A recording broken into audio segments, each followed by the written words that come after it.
Hello and welcome. Thanks for joining us for this informational webinar on our 2024 Request for Proposals, Research Grants for Early Career Scholars. I'm Corinne Davis, Director of Academic Programs here at the Washington Center for Equitable Growth, and I'm joined by my colleagues, Jonathan Fisher, Research Advisor, and Colleen Harwood, Grant Operations Manager. I'm going to kick us off with an overview of equitable growth and how this funding opportunity helps us advance our organizational mission. Jonathan will then cover our funding priorities, and Colleen will go over the application process and tips for a successful application. We'll leave plenty of time at the end for your questions. But before I begin, I wanted to give a few housekeeping notes. So first, please use the Q&A box for questions. Feel free to drop questions in as we go, though we will wait until after the presentation to answer them. And we'd appreciate it if you would include your name and affiliation when submitting a question.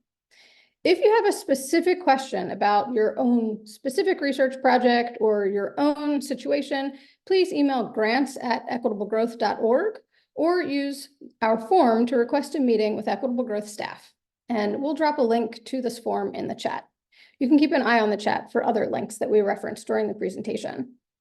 Finally, as you can see, this event is being recorded and it is on the record, and we will make the video available after the fact. Okay, we are ready to start, so let's dig in. Colleen, can you advance to the next slide?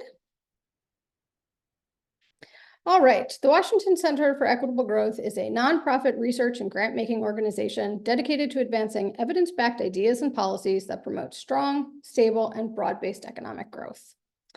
Next slide, please. We have a unique funding approach to advance our mission. We take the information that we learn from policymakers, and we have staff that is talking to policymakers every day, and we use that information to inform our funding priorities and the questions that we ask in our request for proposals. We then take the research that we fund from our grant program and work to distill it and disseminate it to policymakers and a broader audience to make sure that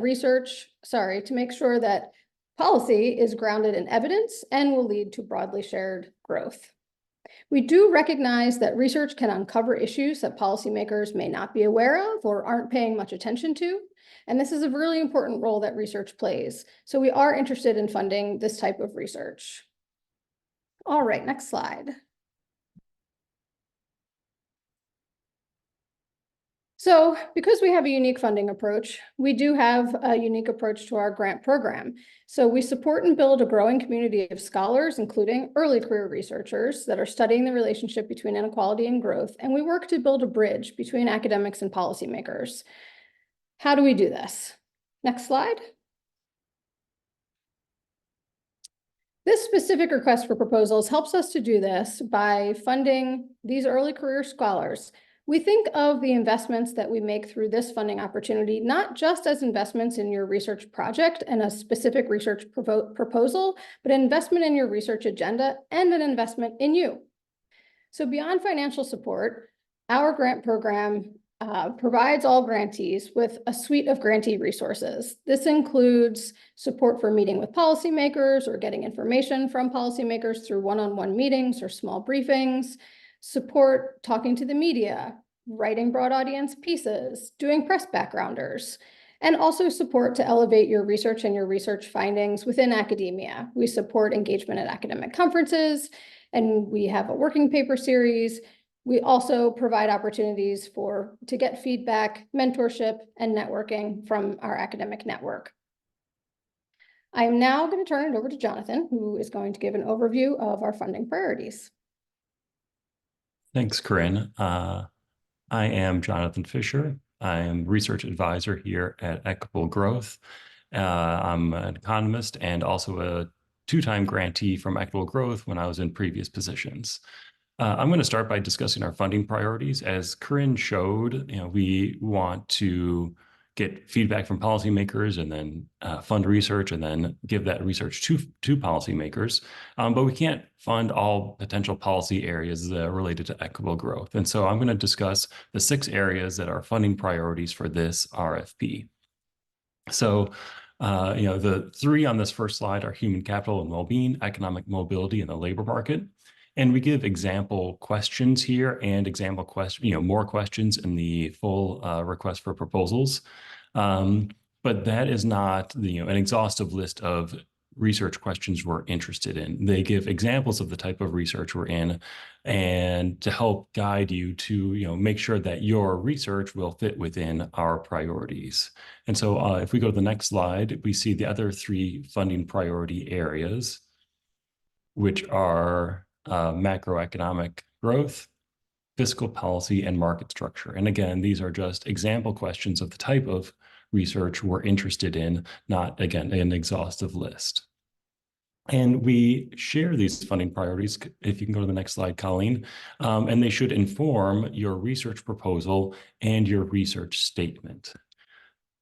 What we want is, we are asking for, this 5-page proposal that should discuss your specific research project you want funding for. And this proposal should indicate the research and should relate back to these funding priorities. And so you should make it easy for us when we're reviewing your proposal to understand how your research fits in within one or more of those 6 funding priorities. And similarly, in your 1 to 2 page research statement, you should focus on your research agenda as a whole and how the research proposal you're submitting fits within that research agenda. And we want to understand how the research agenda, again, in the research statement, fits within our equitable growth funding priorities. So again, you want to make sure that you make that tie between those funding priority areas and your research specific, make that tie explicit for us. One other note is that you'll be less likely to receive funding if your proposal fits in with one of these funding priorities, but the rest of your research agenda does not. If your research proposal, studies, the inequality and growth impacts of the Tax and Cut Jobs Act fits within our interest in taxes and fiscal policy, that would be great. But if the rest of your research agenda focuses on health policy or immigration, which are 2 areas that we don't fund in, then you're less likely to receive funding. As Corinne said, we're investing in you, the proposal, and your full research agenda. And so that's why we're asking for this research statement. The other thing that's relevant is we want to your proposal and research statement is we want your research to be policy relevant. And we take a broad view of what it means to have policy relevance. It can be something clearly policy relevant by, let's say, focusing on a specific childcare policy, how that affects the labor supply for the parent, or how it affects, long-term earnings for the children. Or, it can be policy relevant by highlighting the need for a policy intervention. Past research highlighted how irregular work schedules harmed worker well-being and firm profitability, and that research highlighted the need for a policy response because little or no such policies existed. And so that itself is policy relevant because it highlighted the need for a policy response. And so, we fund many research, using different types of evidence, using a variety of methodological approaches and cutting across, several disciplines. And so there's not one right way to receive funding for us, or one type of evidence or one type of methodological approach. So we are open. Before I turn it over to Colleen, I'll remind you that to start putting your questions into the Q&A. When Colleen finishes, we'll start answering those questions. We'll want to have a few teed up, so please feel free to put your questions into the Q&A. And now I'll pass it over to Colleen. Thank you, Jonathan. Hi, I'm Colleen Harwood. I'm the Grant Operations Manager here at Equitable Growth, and I'll be sharing details of the application process and tips for a successful application. The online application portal powered by Submittable is now open, and the deadline to submit an application is Monday, January 29th at 11:59 p.m. Eastern Time. It looks like the link has just now been dropped into the chat, so please check that out.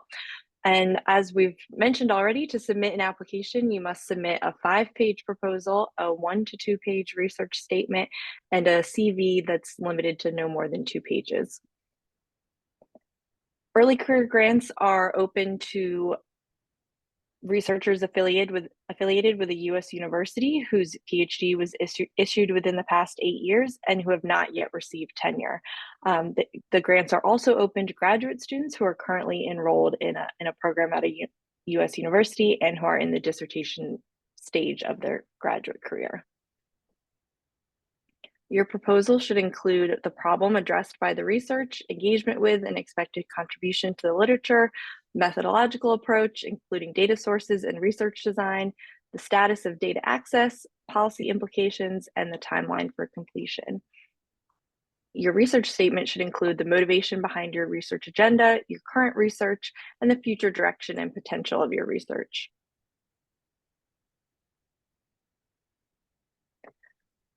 The grants this year are at set amounts. So for graduate students and postdoctoral scholars, they're set at $15,000 over 1 year. And for early career scholars that have already received their PhD and are not in a postdoc fellow position, they are set at $30,000 over 1 to 2 years, just depending on the timeline of the research projects. And applicants do not have to be in a tenure track position to be eligible. And in this case, the affiliated university must administer the grants. While for graduate students at the $15,000 level, that grant can go directly to the individual researcher. And Equitable Growth is willing to fund a wide range of activities, including researcher salary and benefits, research assistance, data purchases, any other costs associated with conducting experiments or participating in professional conferences, travel, but our grants cannot cover indirect overhead.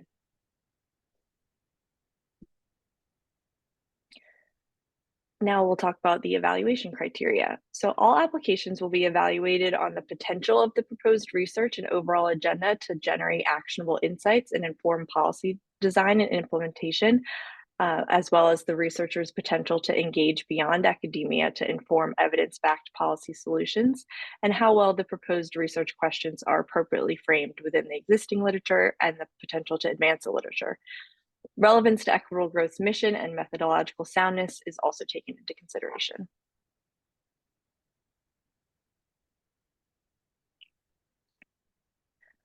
The proposal is limited to 5 pages and is brief by design to save applicants and review committee members time. So you must be concise while providing sufficient information for reviewers to evaluate the rigor and appropriateness of the research design. It's important that your project be at the right stage for funding and that you share that information with the reviewers. You have to find the sweet spot between doing enough to be convincing about your project, but that there still is more work to be done that you need the funding for to make that happen. It's important to engage with literature beyond your subfield and discipline, and to provide concrete examples of how your findings could lead to actionable insights that would inform policy. And be sure in your proposal to tie in your overall research agenda. The application package will be considered as a whole, your 5-page proposal, your 2-page research statement, and your CV, and they should all feel connected, like they're coming from the same applicant.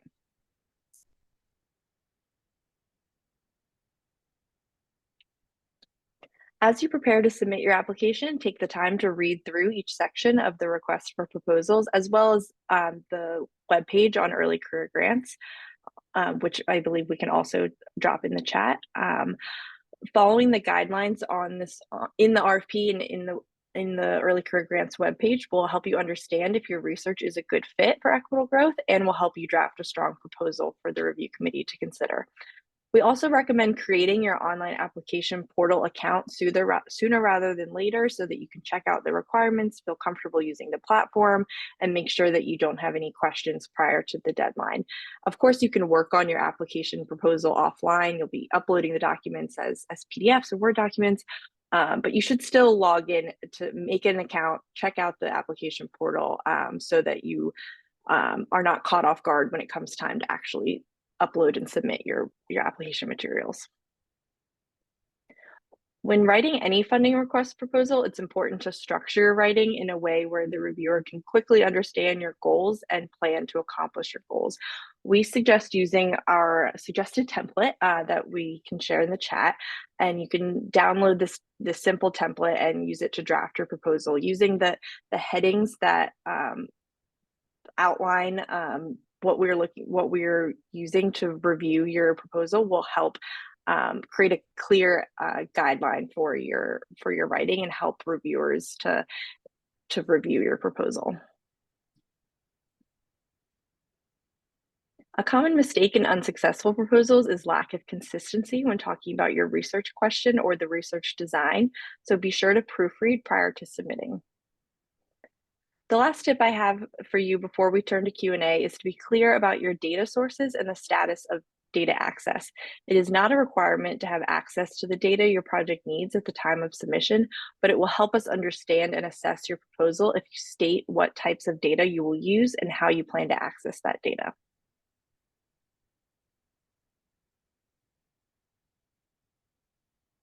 That concludes the presentation portion of the webinar, and now we'll move on to Q&A. Thank you for submitting questions to the Q&A box. If we do not get to your specific question today, please feel free to email us at grants@equitablegrowth.org. Give me one moment and I will start answering questions.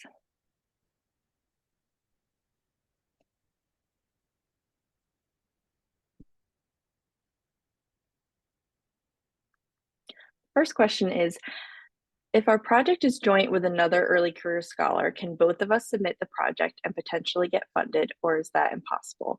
We have begun the project and have obtained joint access to restricted data for the purposes of the project. Corinne, can you take this one? Sure. So this is a little bit different since we're looking at investing in an individual person. So I don't recommend that each of you apply. One person should be the principal investigator. That said, if you have more than one person on the grant, they can receive support through it. They can receive financial support. So if there's two people on the grant, one person applies. If a grant is awarded, that funding can be used to support the project, including support for a co-author, as long as the co-author is eligible via this specific funding vehicle. So I'll give an example. If you are an assistant professor and you are working with a postdoctoral scholar on a joint project, the assistant professor applies for this, they receive the grant, they're the principal investigator. If a portion of the funds would go to salary stipend or travel support for the postdoctoral scholar, that is allowed. If you have the same situation, but your co-author is not a postdoctoral scholar, but rather is a tenured professor, the funds cannot go to the tenured professor. So the salary support can't go towards the tenured professor, travel, funds, etc. So as long as the author and the co-authors are eligible for this, they can both use the funding provided through the grant.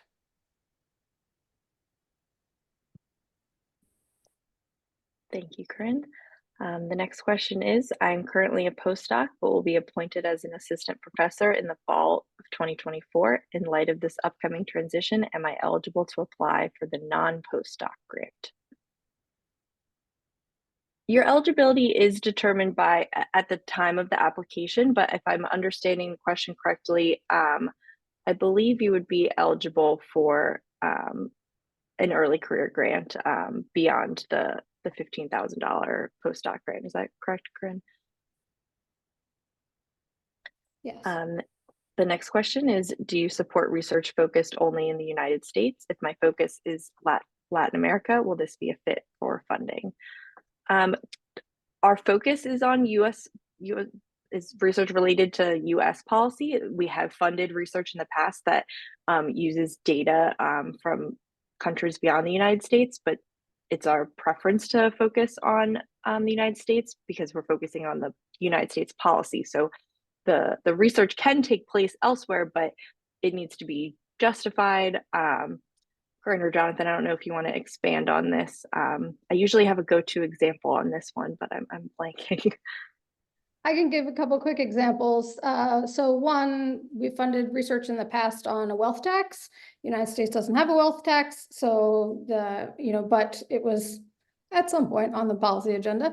So that is one example. It needs to be applicable to US federal policy. So it has to, yeah, I think that's the main thing. What I would also highlight, however, is that with this particular funding opportunity, as Jonathan noted, we are interested in funding the overall research agenda. And so if you have a particular project that is looking at a non-US setting, because of data or because they have policies that we don't have here, but that are potentially on the table in the United States, then that's okay. If your full research agenda is focused on non-US policy, it's unlikely to be funded.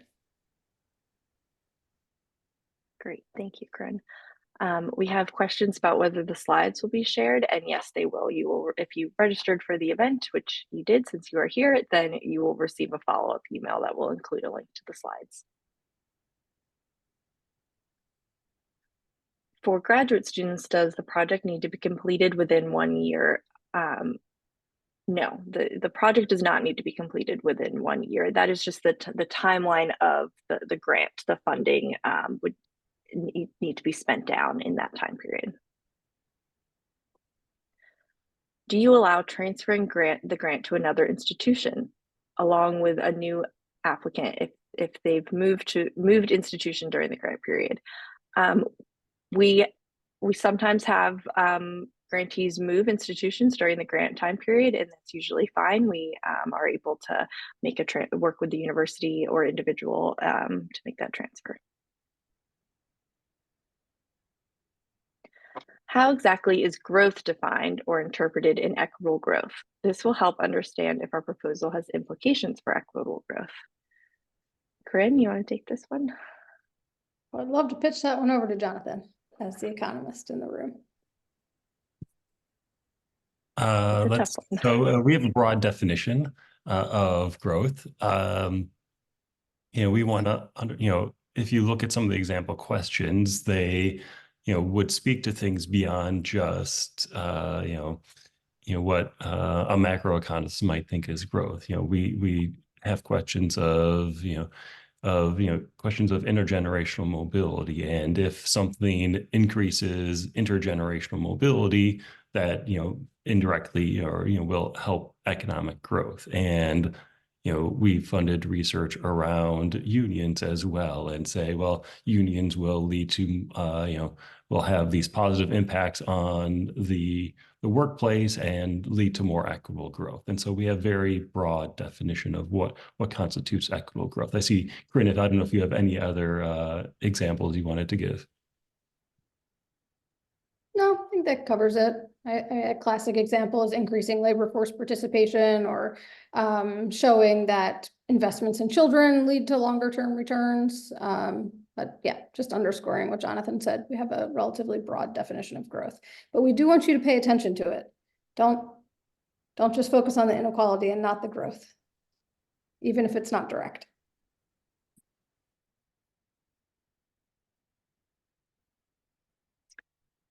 Another question is, are prior grantees eligible to apply as postdocs? And yes, prior grantees are eligible, but it is our policy to not award grants to current open grantees. So if your grant closed in the past year, you would be eligible to apply again, but it's highly unlikely to receive funding kind of back to back from Equitable Growth because funding is quite limited.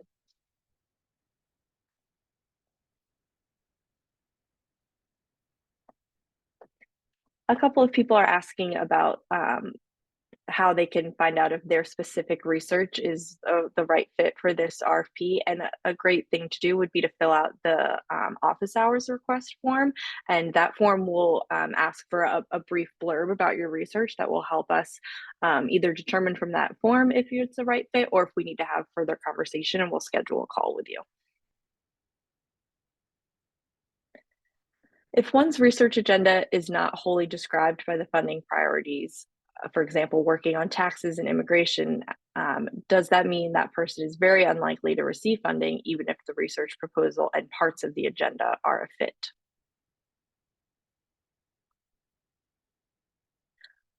Corinne, do you want to answer this one? Sure. So we recognize that research agendas often are broad. I think there needs to be a strong through line, I think would be the first thing I'd say. Your research agenda should explain how your research projects fit together. I think that is the most important thing. As Colleen said, we want to see the whole applicant, and your applicant should be clear from your CV and your research proposal and the research statement. how you're approaching your research and what your motivations are. Beyond that, obviously, some research projects are likely to fall outside of our funding priorities, and that's okay. It doesn't mean every single project that you do must align with our funding priorities. But I would just encourage you to think holistically how the specific research proposal ties to our priorities, and how we can see a through line in your overall research agenda, and how your specific project fits in with the overall agenda. But we totally understand that, again, you're going to have research that falls outside of our funding priorities, and that doesn't mean you're highly unlikely to receive funding. The next question is, will future iterations of your grant programs also be focused only on early career or untenured faculty? No, not necessarily. We plan to roll out more funding opportunities in the next year. So keep an eye out on our website and you'll receive, if you may already be on our email list if you're here, and you'll receive notification about any additional funding opportunities that will not be limited to early career scholars.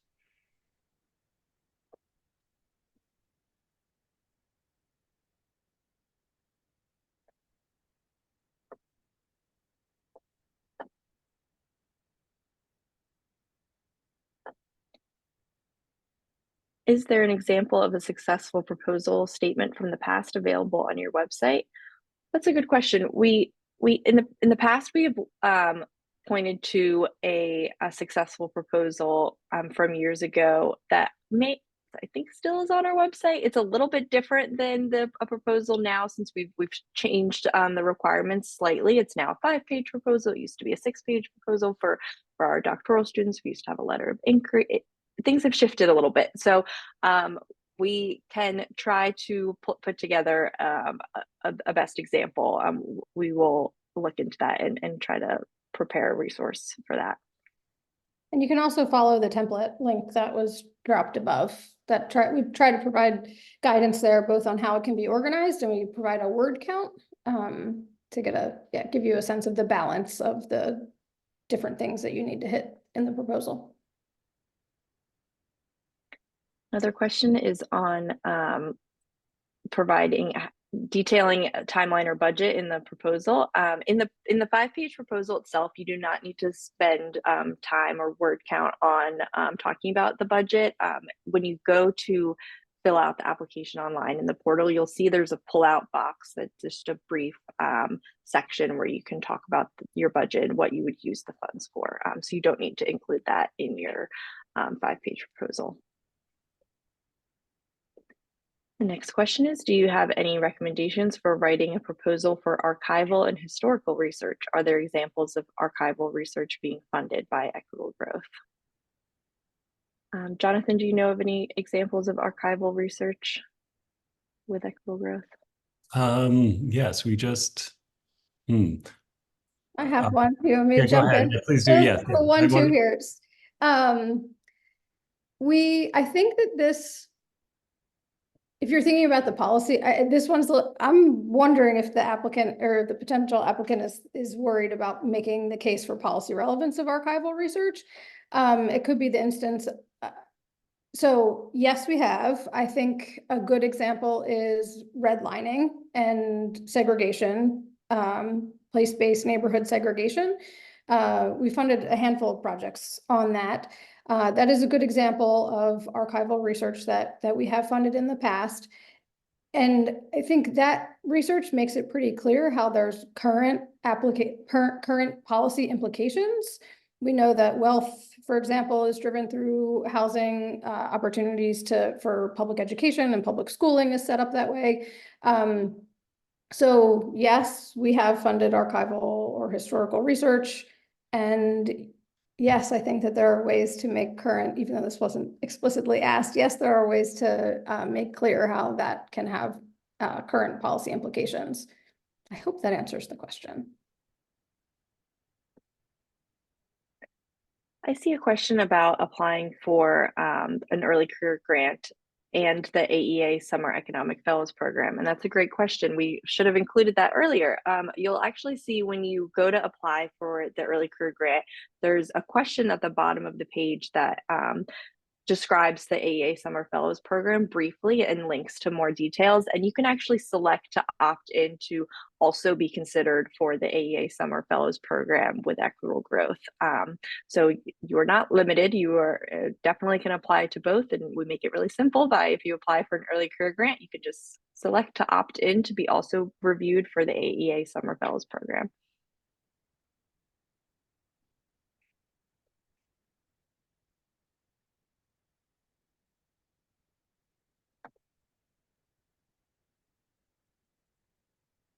Colleen, there's a question here about researchers' potential to engage beyond academia. Should we take that one? Yes. Do you want me to read it out? Yeah, go ahead. I missed that one. We have a lot of questions coming in, which is great, but excuse the pauses. All right, so one evaluation criteria is the researcher's potential to engage beyond academia to inform evidence-backed policy solutions. I don't see an obvious place in the proposal template to address this criteria, so plan to address it in the research statement and CV. Is that what you would expect to see? Yes, that is what we would expect to see. Another place where you can indicate how you would approach contextualizing your research and applying the research findings for policy audiences would be in the policy implications section of your research proposal. So those would be the three main places you can highlight it: the research statement, the CV, and the policy implications section of the research proposal.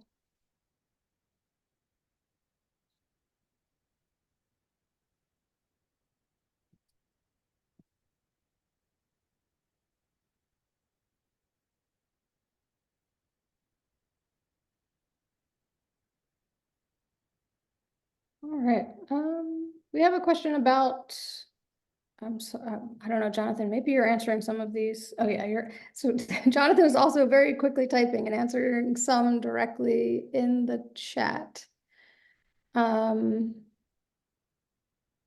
We have one on, oops, went away. Is community engaged participatory research on equity gaps and entry barriers to jobs in specific sectors, such as the regional tech sector, within funding priorities? Yes, absolutely. I have not yet memorized this request for proposals, as I have those of the past, but technology and the role of technology in the workplace is definitely of interest this year. And as Jonathan said at the top, we're open to a variety of research designs and methodological approaches. So community engaged participatory research would just fall into a particular methodological approach. So yes, I do think that would fall within our funding priorities. And again, as Colleen said, you can, if you want to have a deeper conversation about your specific research project, you can fill out the office hours request form, and we'll get back to you either via email or in a meeting.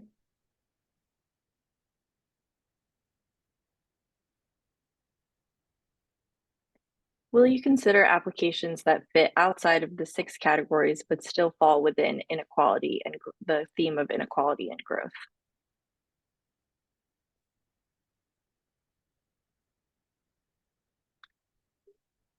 Corinne, you want to take that one? Yeah. Maybe. That's not a helpful answer. The 6 areas are in and of themselves very broad. And so I think it's probably unlikely if it doesn't fit neatly within one of those 6 areas. But again, I think if you want more specific follow-up, you can shoot us a quick email. But I would say because those 6 categories are already very broad, it is unlikely that we would fund something that doesn't relate directly back to one of those 6.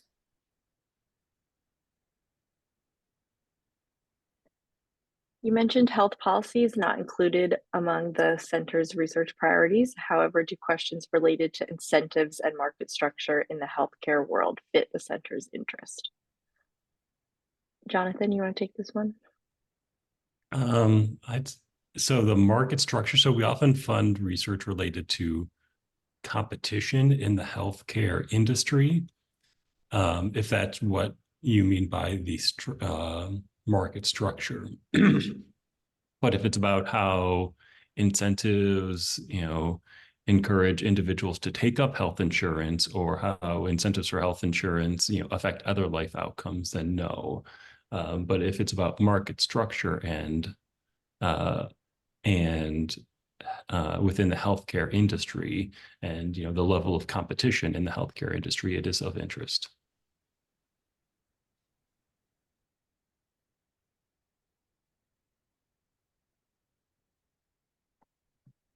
Our next question is, you highlighted a number of different priority areas in the presentation and on your website that cover a broad range of topics. Are there some priority areas Equitable Growth is more interested in investing in this year, or are all priority areas prioritized equally?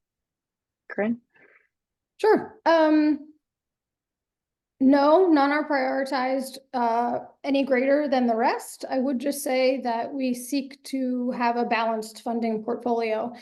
So we would expect to fund across all of the funding priorities. It really does just depend, though, on the number of applications and the quality of applications.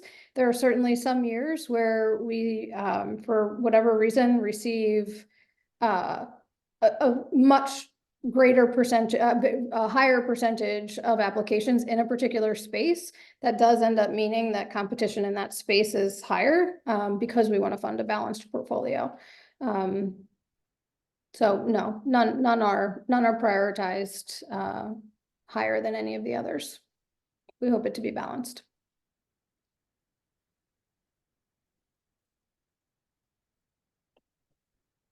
If my research agenda focuses on the general US population, but a particular project is about immigrants, does it fit?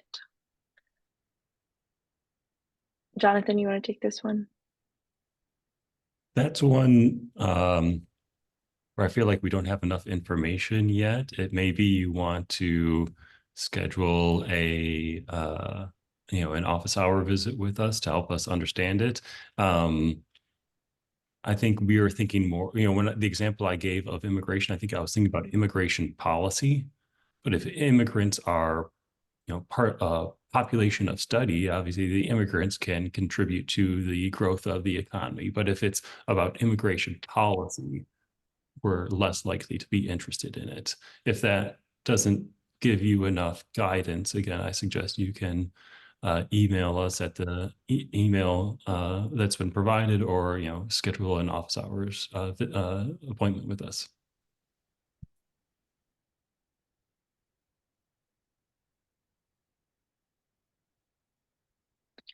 Another question is, for doctoral students, are those in the dissertation phase but not yet considered doctoral candidates by their department, have not defended a proposal yet, still eligible to apply?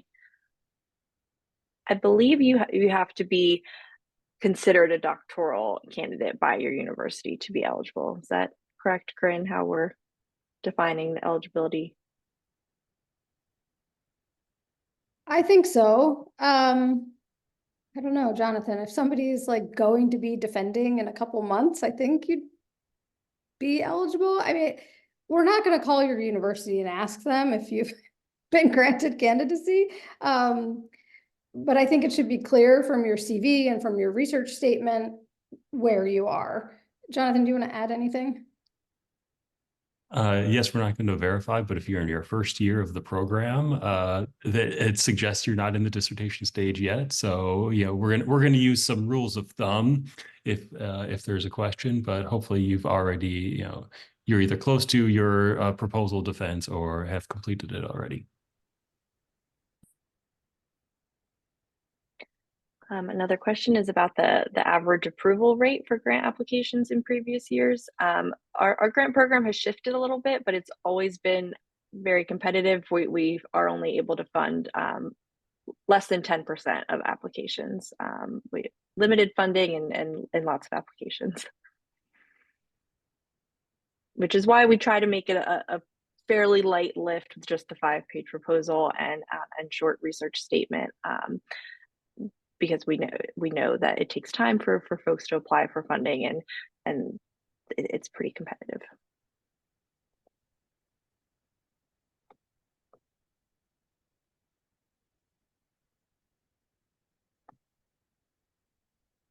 Another question, can funds be used to partially fund a sabbatical?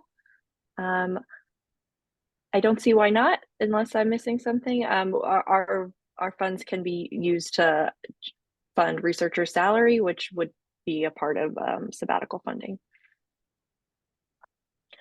Another question, I understand you don't fund health policy. However, would health data used to measure effects of fiscal policy, for example, variation on design of state TANF programs on health outcomes, be an allowable expense? Yes. Yes. Yeah, we are interested in the interaction between programs. So I don't know if this is about Medicaid or Medicare, but yes, I mean, again, I think Jonathan said it really nicely when he gave the answer on immigration. What's the policy that you can inform? We don't work on immigration policy. We work on fiscal policy. So regardless of the data that you're using, or your approach, if your findings are applicable to fiscal policy, in this case TANF, then yes.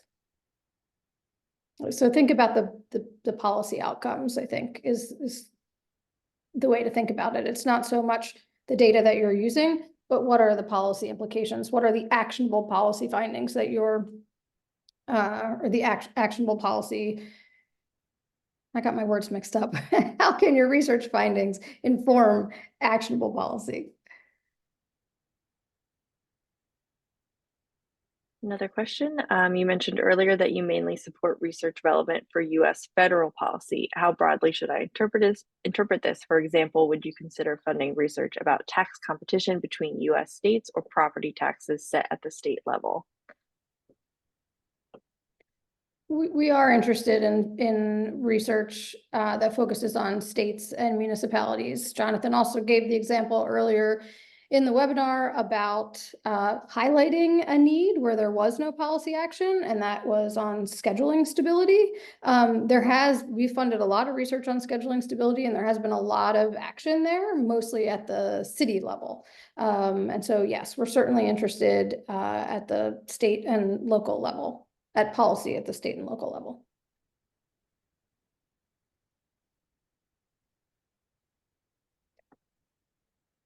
We have a question about the budgets for doctoral students and justifying the use of the full $15,000. I'm not totally sure I understand the question, but I'll just reiterate that for the doctoral and postdoc grant level of $15,000, that funding can be, all $15,000 can go towards stipend salary support, and you can simply state that in the budget section of the application.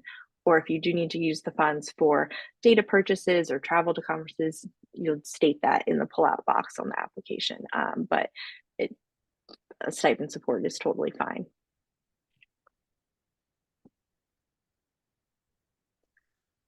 Another question, for graduate students, is publication record and number of publications considered in an evaluation of an application's merit? Jonathan?